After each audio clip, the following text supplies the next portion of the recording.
Hola a todos y todas, esperando que estén muy bien. Les saludamos desde el programa Pulso Global en nuestra transmisión número 7 de este año 2021. Pulso Global es un espacio que busca analizar los principales acontecimientos, fenómenos y escenarios que acontecen en el panorama internacional. Brindarle a ustedes diferentes opiniones e insumos para que cada uno haga su criterio es nuestro propósito. Les acompañamos como todos los jueves Gerald Solano y Percy Rodríguez. Hola Percy, ¿cómo vas? ¿Cómo has estado esta semana?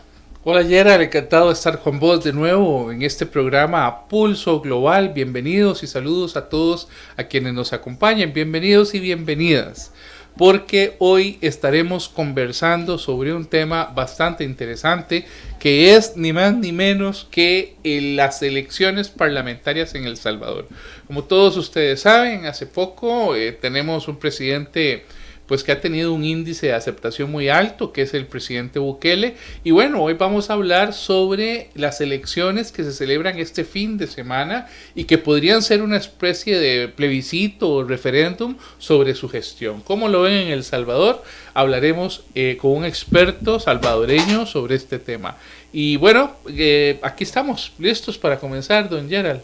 Así es, Percy, un tema sumamente interesante, un hermano país centroamericano que ha dado mucho de qué hablar, es su presidente en los últimos años, ¿verdad? Desde que está en el poder y que hoy ese referéndum podría considerarse una forma, un posible referéndum, incluso se ha hablado de esa forma para su gestión, pero como bien lo señalabas, tendremos un invitado especial que es una persona joven que ya lo hemos mencionado en otro momento, que es Pulso Global, es un espacio para las personas jóvenes y hoy nos honra obviamente tener a este invitado que vas a presentar más adelante. Así que gracias por seguir con nosotros en Pulso Global, estamos transmitiendo en vivo por Facebook y por Radio Costa Rica 930 AM. Hoy tomándole el pulso, como bien señalaba Persia, las elecciones parlamentarias en El Salvador que serán el próximo fin de semana. Así que Percy, presentarnos a nuestro invitado de hoy. Bueno, para mí es un placer presentarles a una persona joven, profesional, licenciado en Relaciones Internacionales por la UES, por la Universidad de El Salvador. Una persona que conocimos aquí en Costa Rica, él estudió, parte de sus estudios los realizó en nuestro país y nos honra hoy tenerlo por acá. Él está realizando, es egresado de la maestría en Relaciones Internacionales y Diplomacia de la Universidad Nacional de Costa Rica y en este momento él está realizando su tesis, está planteando su tesis y esperamos verlo de nuevo defendiendo acá en nuestro país. Él tiene experiencia en el área técnica de la cooperación y proyectos de desarrollo, está laborando de hecho en la actualidad en el área de gestión de la cooperación y es también docente de la Escuela de Relaciones Internacionales de la Universidad de El Salvador.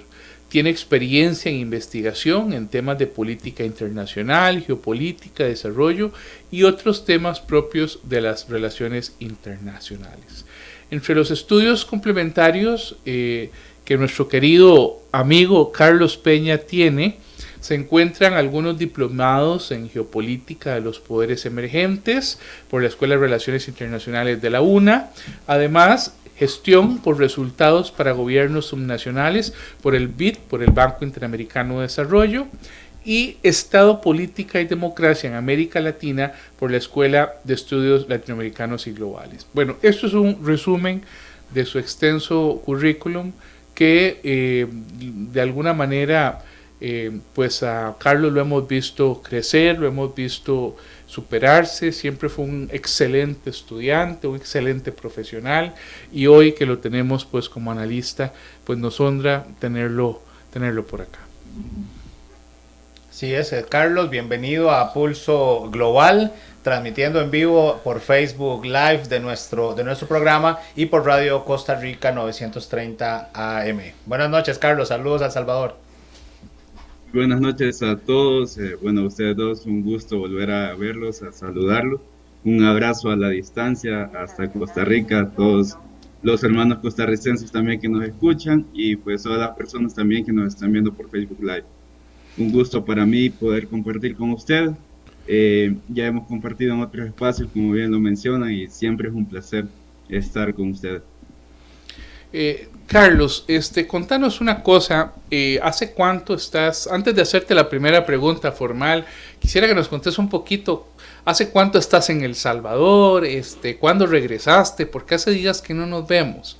Me gustaría empezar por ahí. ¿Cómo encontraste tu país en la parte social, en la parte económica, en la parte política? Un poco vamos a hablar hoy de eso, pero principalmente cómo encontraste tu país, cómo está tu familia y luego tal vez que nos realices un balance sobre la administración del presidente Bukele, ¿cómo la ves? Perdona la pregunta tan amplia, pero bueno, también queremos saber de vos. Sí, por supuesto. Bien, ustedes ya mencionaban, estuve un tiempo en Costa Rica, alrededor de 2 años casi, y pues justo tuve la oportunidad de experimentar en carne propia la situación de la pandemia, ¿verdad? Todas las condicionantes que se dieron. Me encontré en el confinamiento en Costa Rica, al inicio de todas las medidas de la pandemia, y regresé a El Salvador justo en ese periodo, justo donde todavía no se habían abierto todos los mecanismos de migración regular y bueno, a partir de ahí, digamos, empecé a identificar algunos aspectos como de preocupación, de la incertidumbre propia del contexto de la pandemia. Había, como menciono, mucha incertidumbre por qué pasaría, por cuáles eran las medidas. Y me encontré con gente también en Costa Rica, salvadoreños que estaban allá, que también venían para el país y que tenían esa preocupación, sobre todo por los temas económicos. La forma en la que estaba afectando la pandemia a los temas económicos, sobre todo a los pequeños y microempresarios, y todas las personas emprendedoras que se vieron obligadas, hasta cierto punto, adelantándome un poco a los pasos, se vieron obligadas a cerrar, ¿verdad?, muchos de sus negocios por la cuarentena que se impuso en el país. Al llegar al país, pues en realidad el contexto no fue muy distinto, fue un contexto de mucho desgaste social y económico, porque las medidas por la pandemia, bueno, ya habrá sido de conocimiento general en la región, que fue uno de los países que medidas más estrictas impuso, y que a partir de ahí, pues, había ese desgaste económico y un desgaste social que se iba profundizando por la situación política y el manejo mediático que tuvieron estas medidas. Entonces, esto, bueno, ya me lleva quizás en resumen a responder la siguiente parte de la pregunta.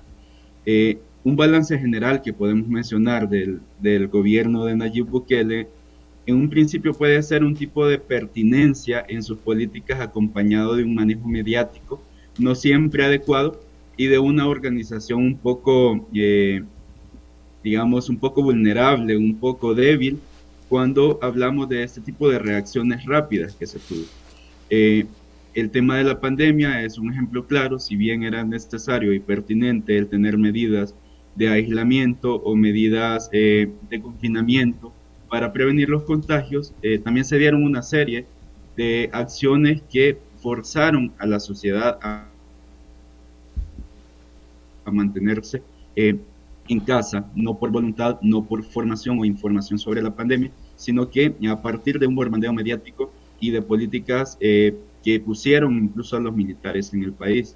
En términos generales, las acciones que se han venido dando vienen acompañados de grandes proyectos a beneficio de la sociedad, que eso pues es muy reconocible y como digo es muy pertinente. Se han atañido necesidades como el abordar un acceso virtual rápido por los temas de la pandemia para la educación básica, intermedia y superior, pero que a la vez se han visto politizados hasta cierto punto, poniendo como estandarte quizás de esa estrategia política hasta cierto punto populista, que bueno, yo pienso que el populismo al final no es del todo malo porque su definición viene siendo como poner por encima del resto las acciones o los intereses de la gente. Sin embargo, como estrategia política o estrategia electoral, justo en el contexto del cual terminaremos abordando hoy, pues ya es parte que desvía la atención de los verdaderos problemas estructurales del país y los verdaderos problemas organizativos. Y eso quizás abonando con una acción psicológica que agrupa o que encierra en una burbuja mediática todas las acciones que podemos identificar al salir a la calle, al estar en la casa y ver la televisión, al abrir las redes sociales, pues siempre va a ser una especie de publicidad sobre las acciones que probablemente sean necesarias, pero que están teniendo un trasfondo muy político. Bueno, muy interesante esta parte introductoria, Carlos, que bien mencionas. Y recuerdo cuando recién llegabas al país y que se ganaba Nayib Bukele y tuvimos la oportunidad de participar en un programa en la Universidad de Costa Rica y hablábamos un poco sobre ese gane tan sorpresivo, ¿verdad? De Nayib Bukele, a pesar de que las encuestas bien lo consideraban como uno de los candidatos favoritos desde la campaña electoral, pero que ya una vez que llega a la presidencia empieza a realizar una serie de acciones que empezaron a generar mucha expectativa. Recuerdo que incluso hablábamos en aquel momento de muchos costarricenses que decían, ¿verdad?, el interés y la importancia de tener a un tipo de un presidente como Nayib Bukele incluso aquí en Costa Rica. Sin embargo, conforme fue avanzando su administración, empezaron a verse algunas acciones, ¿verdad?, algunas decisiones, algunos acontecimientos que definitivamente empiezan a cuestionar la democracia, ¿verdad?, o la capacidad de la misma democracia de poder tomar decisiones y reaccionar en ese balance y división de poderes que manda la Constitución salvadoreña. Incluso recuerdo altamente cuestionada la presencia de Nayib Bukele con militares en el Parlamento salvadoreño y que esto igual conllevó a muchas censuras a nivel internacional, preocupaciones por distintos países y organismos internacionales, y que entonces hoy nos encontramos prácticamente a las puertas de una elección, a la mitad digamos, de su mandato, que algunos han venido, digamos, visualizando como la posibilidad para que el presidente Bukele tenga mayoría en el Parlamento y de esta forma pueda, digamos, avanzar o tomar mayores decisiones en función de su propuesta programática con la que llega al poder, o bien que se mantenga una mayoría, ¿verdad?, o tener una mayoría de oposición en el Congreso y que eso entonces conlleve a una mayor, digamos, negociación para cumplir sus propuestas, sus proyectos, pero que en la práctica cómo se está visualizando eso. Entonces, tal vez ahí que le podremos explicar a la audiencia de Radio Costa Rica y de Pulso Global cuál es el panorama que estás observando para estas elecciones parlamentarias y cómo funciona ese proceso electoral en El Salvador, dado que por lo menos en el caso costarricense nosotros tenemos las elecciones de presidentes y del Congreso en la misma fecha. Entonces, tal vez que nos ayudes a comprender un poco ese tema, Carlos. Sí, muy bien. Sí, quizás haciendo esa retrospectiva era bastante interesante porque en ese momento compartíamos, recién había tenido la victoria en Nayib Bukele en las elecciones presidenciales y se planteaba que sus primeras acciones políticas o sus primeros mandatos habían sido por vía de Twitter, por las distintas redes sociales, también se compartió, pero su instrumento principal de gobierno estaba siendo el Twitter y se planteaba precisamente ese análisis de cómo esta herramienta estaba teniendo preponderancia incluso en gobiernos como el de Trump en Estados Unidos. En ese momento también un punto muy importante que podemos resaltar es que gana con más de un 50% de abstenciones o de ausencia en los votos.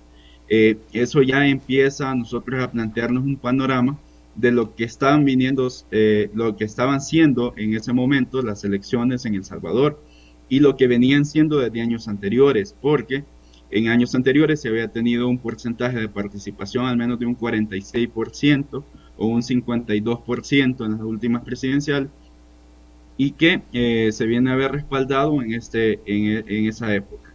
Las elecciones presidenciales son por periodo de 5 años y las parlamentarias y las de gobiernos locales o municipales son por periodo de 3 años. Entonces, justo un año antes de las presidenciales se habían dado las elecciones anteriores al Parlamento. Desde ese momento se empezó a evidenciar cierta disminución en la incidencia o la aceptación de la población salvadoreña por los partidos tradicionales que, bueno, se catalogan como izquierda y derecha, ¿verdad? El bipartidismo del cual tenía el país. Cuando irrumpe esta nueva fuerza política, nuevas ideas que se terminan anclando a Ghana para inscribirse en las elecciones presidenciales, se rompe con ese bipartidismo. Y desde entonces se empieza a generar una nueva fuerza política ya formal como partidos políticos en El Salvador, y que genera un contrapeso directo con los demás partidos que vienen estando en la contienda salvadoreña por el Parlamento. Son 84 diputados los que se eligen, y el objetivo principal viene siendo, bueno, tener una mayoría de diputados en la Asamblea que permitan aprobar medidas especiales o distintos proyectos que puedan ser impulsados por el órgano ejecutivo. En ese sentido es donde, bueno, empieza a generarse cierta división. Por un lado, se tiene ese surgimiento social y político, porque también fue un movimiento social, y creo que de ahí viene la importancia del nuevo movimiento o del nuevo partido político, porque surge de un movimiento social, de un descontento por las distintas fracciones políticas. Sin embargo, empieza a cobrar una fuerza que lo plantearía casi como un movimiento unilateral, y esto en una democracia participativa no es una acción del todo positiva, porque orienta los intereses a perspectivas políticas que pueden estar en una sola línea, y a partir de ahí se pueden generar medidas especiales o no muy necesarias por ser benevolentes en el contexto ya administrativo. Actualmente sí existe una división que se vio agudizada por los eventos de febrero del año pasado, con la toma de la Asamblea Legislativa por parte de Nayib Bukele y el ejército, que generó un descontento. A partir de ahí se empieza a caer en algunas encuestas su nivel de aceptación. Si bien es cierto, sigue siendo bastante alto, es reconocible y debe ser analizable el tema de que ha habido una disminución desde ese tipo de eventos.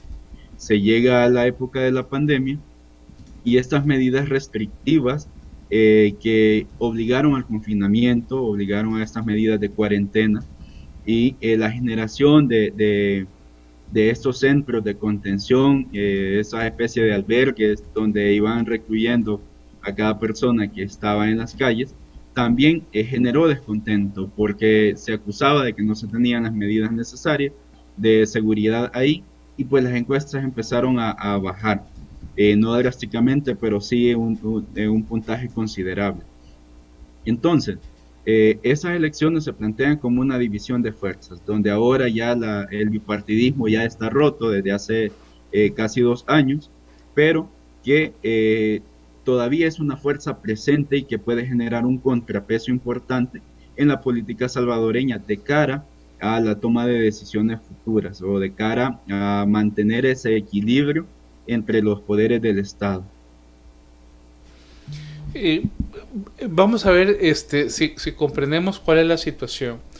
Es decir, Bukele obviamente llega por, digamos, Bukele me parece a mí, ¿verdad? No es un outsider de la política, sino que ya él había militado con el Frente Farabundo Martí durante muchos años, había sido alcalde de Nuevo Cuscatlán y alcalde de San Salvador durante también varias administraciones.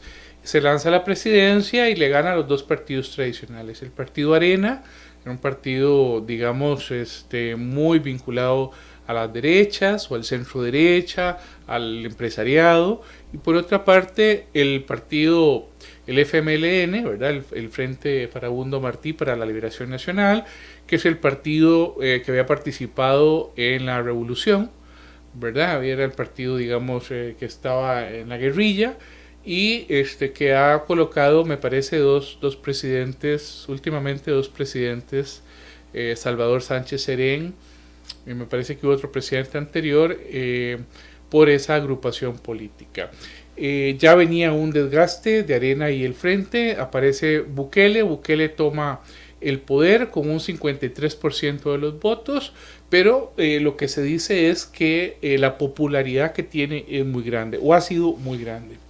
Efectivamente, me gustaría preguntarte, por ejemplo, si después de lo que pasó en el Congreso, él se ha visto mermado en las encuestas, si tenés conocimiento de alguna encuesta que se esté realizando sobre él o alguna encuesta que se esté realizando sobre las elecciones parlamentarias, ¿verdad? Porque esta elección parlamentaria de este fin de semana podría ser una especie de referéndum sobre si lo está haciendo bien o lo está haciendo mal.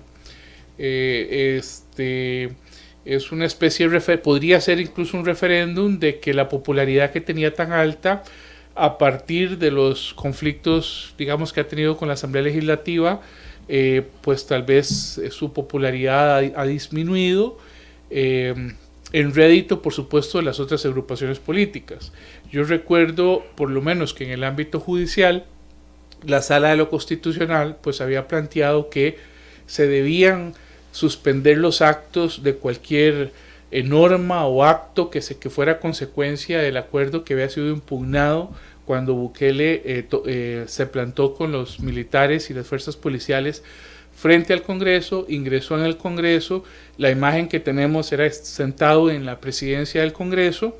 También saber, bueno, la sala también había ordenado al mismo mandatario que se abstuviera de hacer uso de la Fuerza Armada en las actividades contrarias a los fines constitucionalmente establecidos, y también había ordenado al ministro de la Defensa Nacional y al director de la PNC, de la Policía Nacional Civil, que no ejercieran ninguna función o actividad distinta a lo que la ley les ordenaba, a lo que la Constitución, digamos, les garantizaba o a lo que estaban obligados a través de la normativa.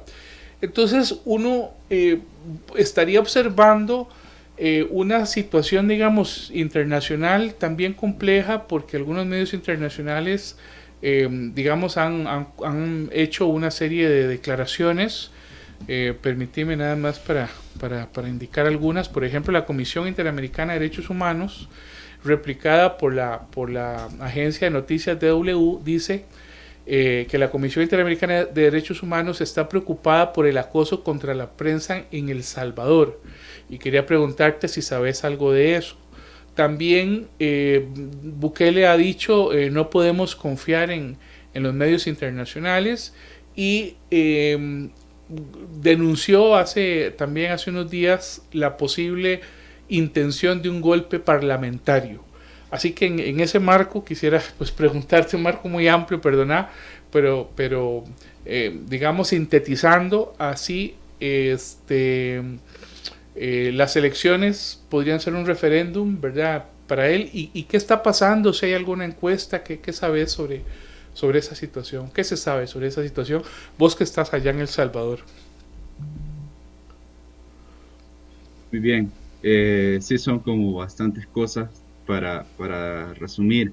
Veamos, por un lado, el tema de las violaciones a los derechos humanos que se venían dando, por ejemplo, desde el confinamiento por la pandemia, es uno de los temas más cuestionados. Esta reclusión que se daba en los centros de contención, centros de contención del virus, pero que venían siendo también centros de contención social, donde iba a recalar las personas que se encontraban en la vía pública sin justificación, viene siendo como uno de los principales llamados de atención que se da después del famoso 9F, donde se toma la asamblea con presencia militar.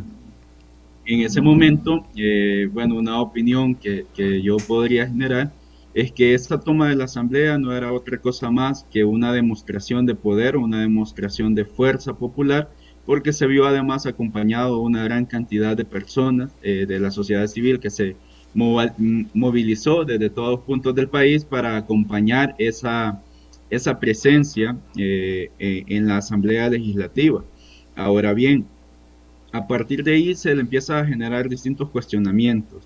El tema con el acoso a los medios de comunicación se genera a partir del trato o de la exclusión que se llega a tener en algunos casos. Por ejemplo, se le cuestionaba que cuando se daban algunas conferencias de prensa, habían medios de comunicación a los cuales no se les permitía el acceso o no se les dejaba el derecho de pregunta o de cuestionamiento después de las conferencias.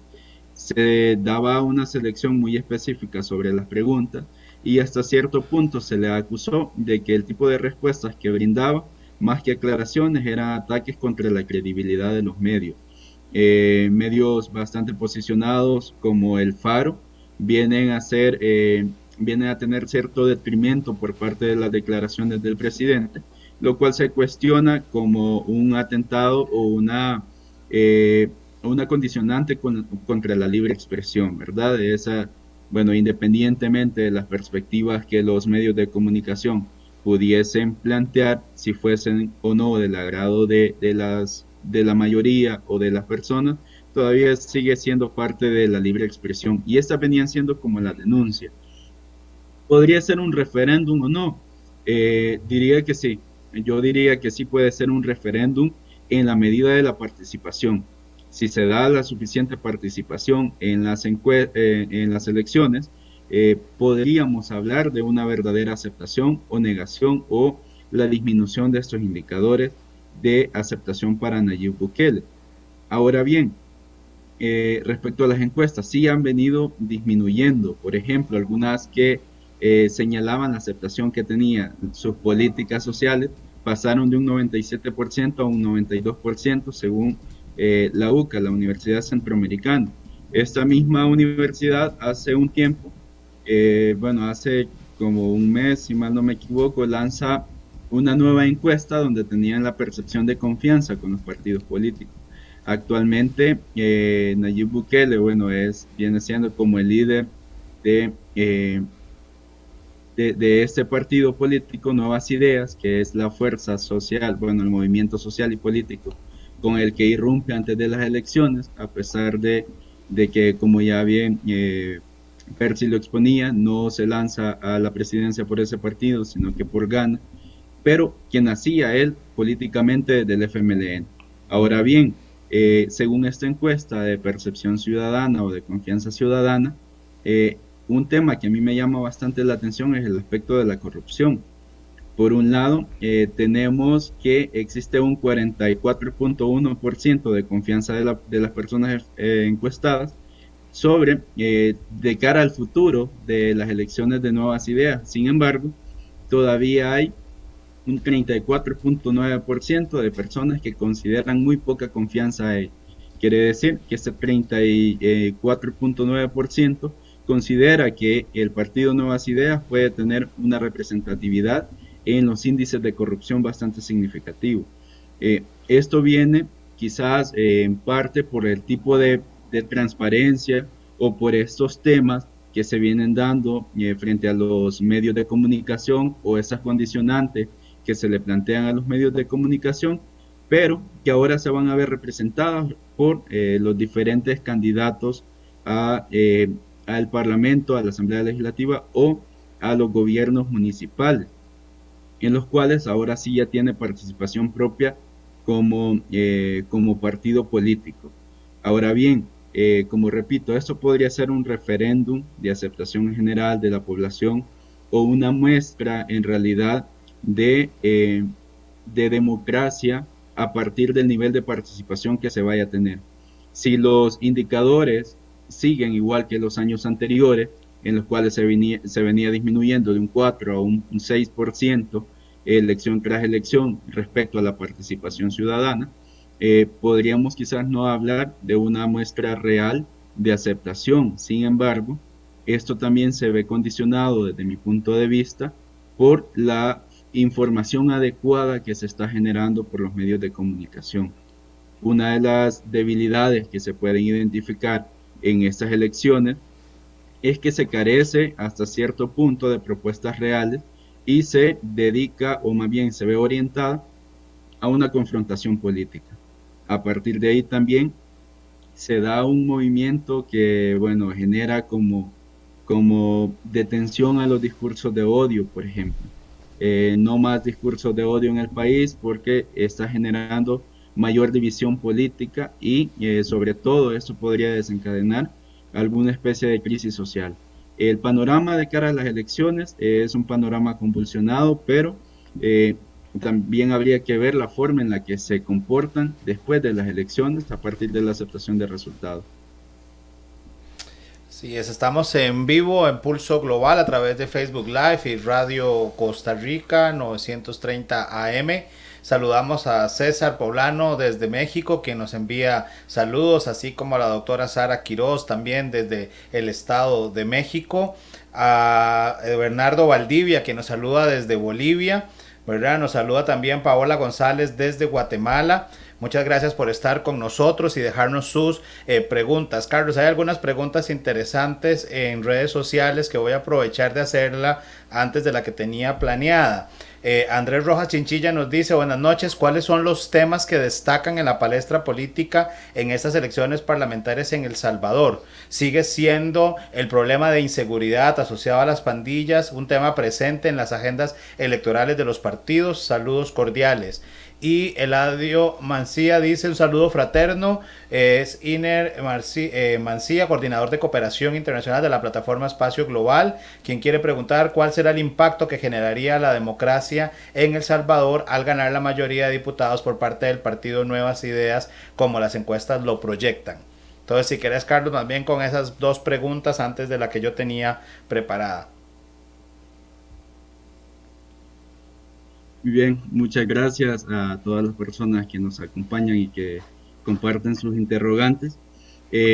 Respecto a la primera pregunta, la agenda política, o más bien la propaganda política o las iniciativas de los partidos que se han venido dando, han tenido una reorientación, y esa es una pregunta bastante importante y muy interesante, porque el tema de la seguridad se podría ver que pasa a un segundo plano.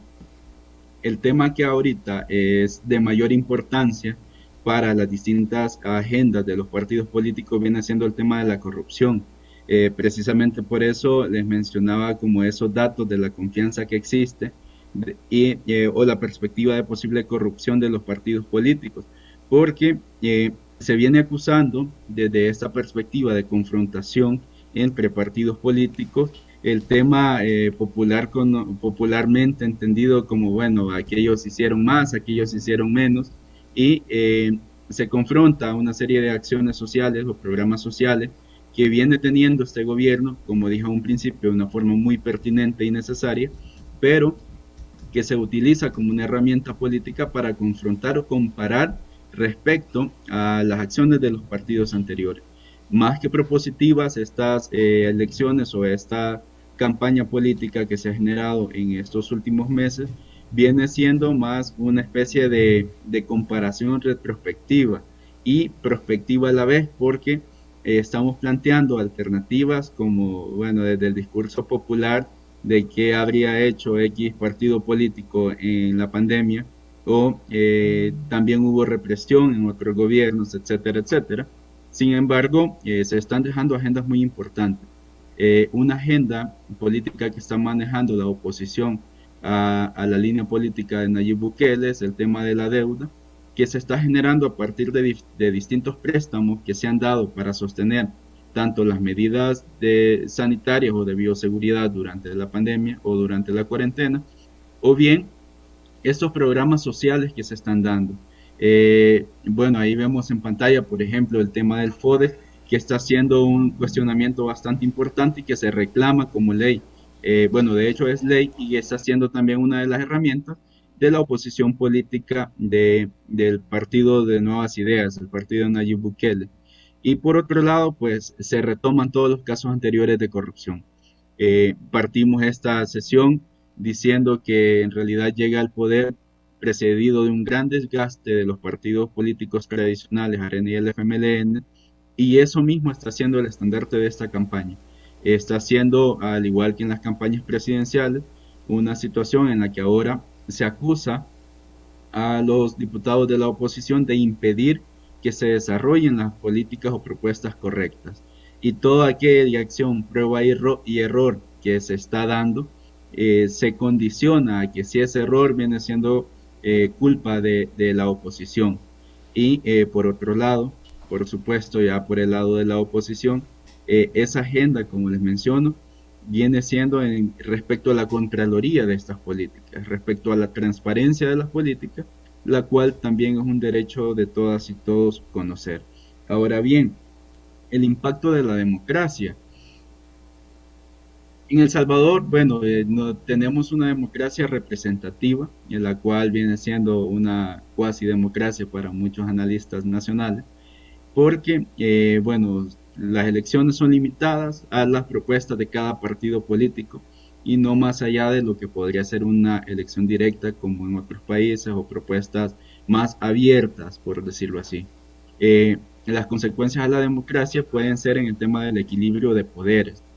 Actualmente hay una confrontación directa entre los tres poderes del Estado, el poder ejecutivo, el legislativo y judicial, y que tiene como principales contrincantes la Asamblea Legislativa, la cual en conjunto con los partidos de oposición, PCN, Arena, el FMLN, están generando un contrapeso bastante grande contra las propuestas directas bueno, de los partidos alineados a Nayib Bukele, como son Gana y Nuevas Ideas, que todavía no tiene representación en la Asamblea. ¿Qué puede pasar? Que se perderá este tipo de contrapesos directos y propios de un sistema democrático. Esto puede ser hasta cierto punto insostenible en el futuro porque pueden generar algún tipo de mecanismos políticos que amplíen este marco de acción o este marco administrativo y que exceda el poder en un solo líder. Y ahí viene el punto central de esta agenda democrática. Las campañas políticas, por ejemplo, se están orientando a la figura de él como un líder, más que como un presidente. Y tiene su punto de vista aceptable porque en realidad tiene características propias de un líder. Sin embargo, estamos hablando de que al ceder un exceso de poder, un exceso de libertades, estos pueden ser ya un sistema, digamos, más arcaico de la democracia y no propio de un sistema de pesos y contrapesos que debería de tener. Las consecuencias sociales podrían ser a futuro una mayor división, una mayor convulsión. Si se le podría brindar un mayor poder a la Asamblea Legislativa, sobre todo si tiene mayoría calificada o calificadísima, el tipo de propuestas que pueden llegar a ver pueden ser incluso hasta de extender los periodos presidenciales o de permitir una reelección. Y que, bueno, desde ya hay rumores o hay movimientos sociales que no están de acuerdo en eso. Y por otro lado, hay también un movimiento social que está respaldando ese tipo de ideas y que en realidad, bueno, en resumen, la convulsión podría llegar hasta un punto social. Entonces, la agenda política, para hacer un recuento de todo esto, la agenda de los partidos políticos está siendo, ha pasado los temas de seguridad a un segundo plano y si queremos mencionar más, han pasado temas de medio ambiente a un tercer plano y se han generado temas principales como la corrupción, la transparencia y el crecimiento económico que se prevé a partir de los distintos programas sociales que se han venido dando. Y por otro lado, la mayoría o una posible mayoría en la representación de un solo partido, pues puede generar esta debilidad de pesos y contrapesos propios de un sistema democrático que, como mencionaba, no es un sistema sólido y que además se ha venido debilitando con la participación ciudadana en las distintas elecciones. Sí, qué interesante porque definitivamente te pareciera que las encuestas entonces estarían favoreciendo a los diputados y alcaldes de la tendencia de Bukele. Tengo tal vez hacerle una aclaración o una puntualización a los estimados amigos y amigas que nos siguen por Radio Costa Rica y Facebook Live. Estamos en vivo atendiendo preguntas, estamos a las órdenes para ello. Tal vez hacer la aclaración de que la Asamblea Legislativa de El Salvador se llama igual, no se llama Congreso ni Parlamento, sino que se llama como en Costa Rica Asamblea Legislativa. Está integrada por 84 diputados, de los cuales Bukele tiene 10, ¿verdad? Que son los 10 que digamos hereda de Gana y uno más por ahí de Cambio Democrático. Si no han cambiado esos números, recuerdo que Arena tenía cerca de 37 diputados, es digamos que sigue siendo la fracción mayoritaria. El Frente Farabundo Martí, el FMLN, tiene cerca de 23. Y bueno, hay otras fuerzas como el Partido Demócrata Cristiano y el Partido Concertación Nacional. Pero efectivamente, bueno, en 2 años de gobierno de Bukele, pues a la oposición, que es mayoría en el Congreso, en esos 84 diputados de la Asamblea Legislativa, pues han hecho una presión, digamos, contraria a las medidas de Bukele.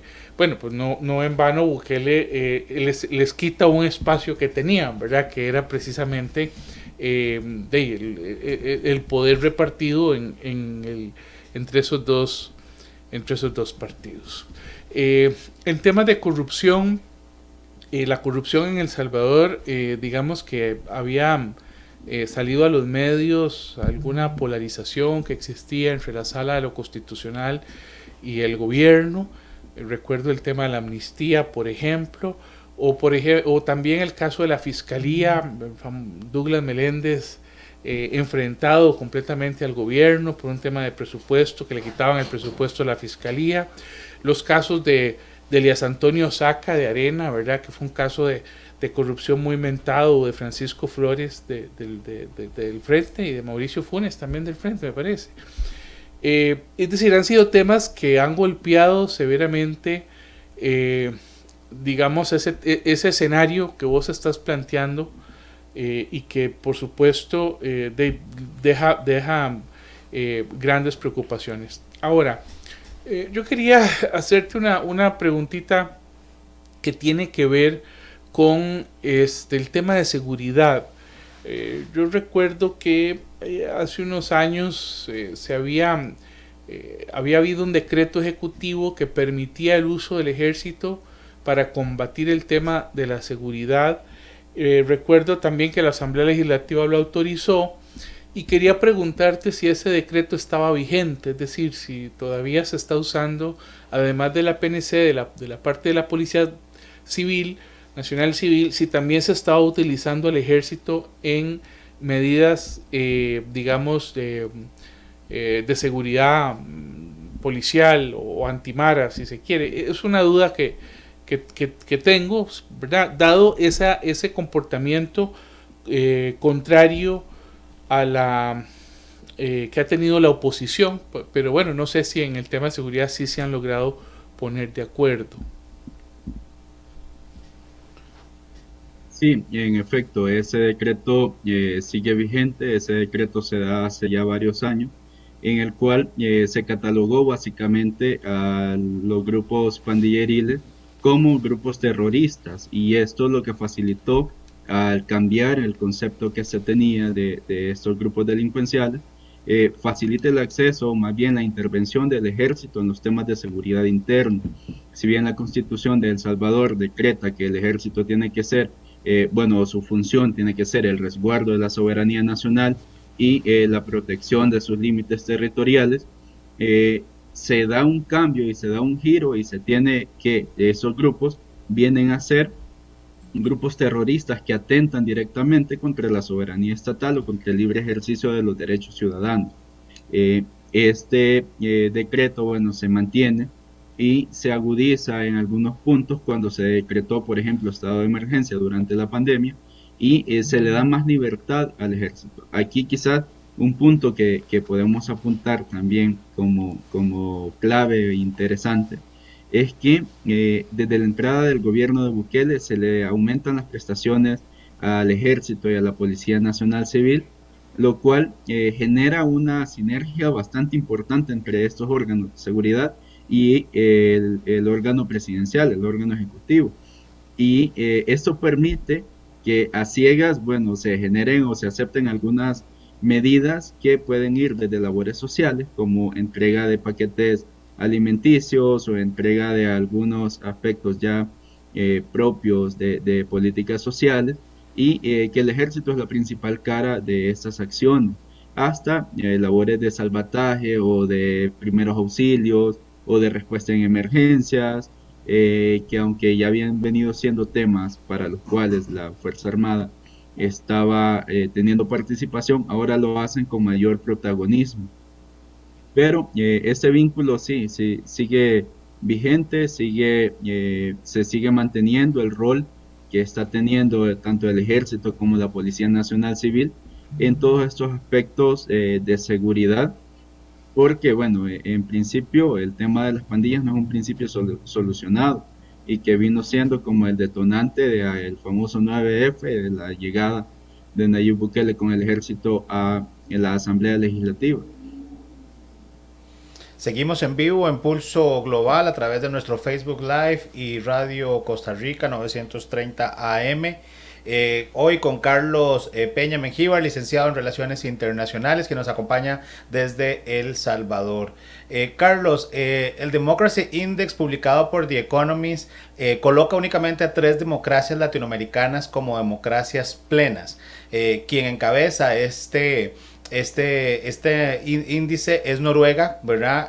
Con 9.81 puntos, y apenas hay 3 países latinoamericanos que se pueden clasificar como democracias plenas, entre ellos Uruguay en el puesto 15 con 8.61, Chile en el puesto 17 con 8.28 y Costa Rica en el puesto 18 con 8.16. Pero el que más preocupa es el caso, por lo menos de lo que estamos conversando hoy, de El Salvador, que cae 11 posiciones y que lo cataloga de verdad como un país cuya democracia ha sido, digamos, degradada y pasa la condición de democracia defectuosa a régimen híbrido. Está prácticamente a una posición de caer en un régimen autoritario.